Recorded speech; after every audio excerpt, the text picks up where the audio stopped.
حافظ صاحب، آپ سے میرا دوسرا سوال ہے کہ افطار میں اتنی اچھی اچھی ڈشز کیوں بنتی ہیں؟ کیا اس کا بھی ثواب ہے؟ ہاں، یہ بڑی آپ نے اچھی بات کی کہ کیا افطار میں ڈشز بنانے کا ثواب ہے. تو بالکل، اگر نیت آپ کی اچھی ہو تو ثواب بھی ملتا ہے. صحیح ہے. رمضان ہمارے یہاں ایک عبادت کا مہینہ تو ہے، لیکن ایک فیسٹیول بھی ہے رمضان، ہے نا. اور لوگ اسے ایک طریقے سے سیلیبریٹ بھی کرتے ہیں. اور رمضان میں اللہ تبارک و تعالیٰ کی طرف سے یہ خاص ایک فضل ہوتا ہے، کرم ہوتا ہے کہ اللہ تعالیٰ لوگوں کے رزق میں برکتیں دے دیتا ہے. تو ایک سیلیبریشن بھی ہوتی ہے، اللہ تعالیٰ نے برکتیں بھی دی بھی ہوتی ہیں. تو یوں جو افطاری ہوتی ہے اس میں ہم دیکھتے ہیں کہ جو دسترخوان ہوتا ہے، جو ہماری ٹیبلز ہوتی ہیں، وہ بہت زیادہ رونق والی ہوتی ہیں، بہت زیادہ سجتی ہیں. تو ان کا بالکل ثواب بھی ملتا ہے. لیکن ہمیں یہ بات سمجھنا ضروری ہے کہ افطار میں ہمیں کیا چیزیں کھانی چاہیے اور کیا چیزیں نہیں کھانی چاہیے.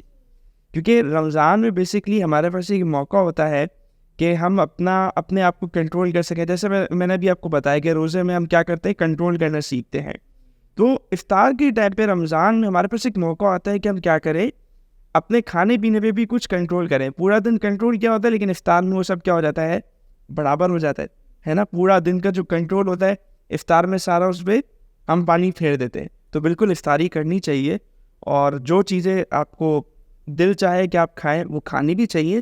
لیکن اس میں کچھ چیزوں کا خیال رکھنا چاہیے، جیسے کہ پانی زیادہ پینا چاہیے، ٹھیک ہے نا. کیونکہ بعض اوقات ہوتا ہے کہ پانی کم پیتے ہیں تو بھوک زیادہ لگ رہی ہوتی ہے، یعنی پیاس ہوتی ہے تو پیاس کی وجہ سے بھوک بھی زیادہ لگ رہی ہوتی ہے. تو جب ہم پانی پیئیں گے، پیاس کم ہوگی تو بھوک آٹومیٹک کم ہو جائے گی. اسی طرح ہمیں جب اپنی افطار کا جو اسٹارٹ لینا چاہیے وہ کس سے لینا چاہیے، کھجور سے لینا چاہیے، ٹھیک ہے نا. کیونکہ وہ چھوٹی چیز ہے، تو چھوٹی چیز سے ہمیں کیا کرنا چاہیے، اسٹارٹ لینا چاہیے. اور جب ہم کھجور کھائیں تو، اور اس کے بعد پھر جب ہم دوسری ڈشز کی طرف بڑھیں تو تھوڑا سا ہم گیپ کریں، تھوڑا سا ہم وقفہ لیں. تو اس سے کیا ہوتا ہے کہ بھوک ہماری کنٹرول ہو جاتی ہے.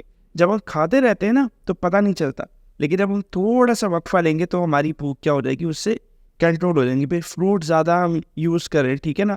اور جو تیل والی جو چیزیں ہیں وہ بھی یوز کر سکتے ہیں، لیکن اس سے ہمیں چاہیے کہ ایک لمٹ میں وہ جو ہم اس کو یوز کریں.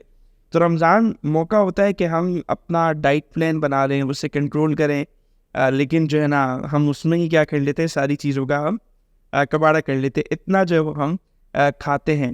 تو بیسکلی سحری ہو افطاری ہو، یہ دونوں اگر ہم دیکھیں تو جس طرح ہم نارمل روٹین میں 2 یا 3 ٹائم کا کھانا کھاتے ہیں، تو سحری اور افطاری بھی بالکل اسی طرح ہے، ٹھیک ہے نا. ایک روزہ کھولنے سے پہلے اور ایک روزہ کھولنے کے بعد ہے، صحیح ہے.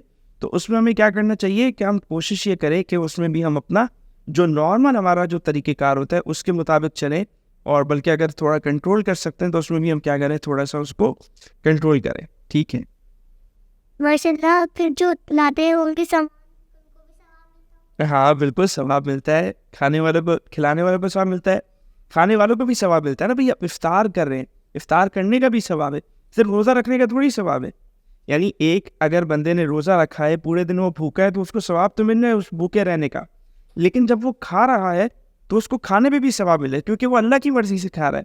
ایسا ہے نا، اللہ تعالیٰ کی مرضی سے وہ بھوکا ہے اور اللہ تعالیٰ کی مرضی سے کھا رہا ہے. تو سحری کرنے کا ثواب ہے، روزہ رکھنے کا ثواب ہے، اور پھر افطار کرنے کا بھی الگ سے ثواب ہے، ٹھیک ہے.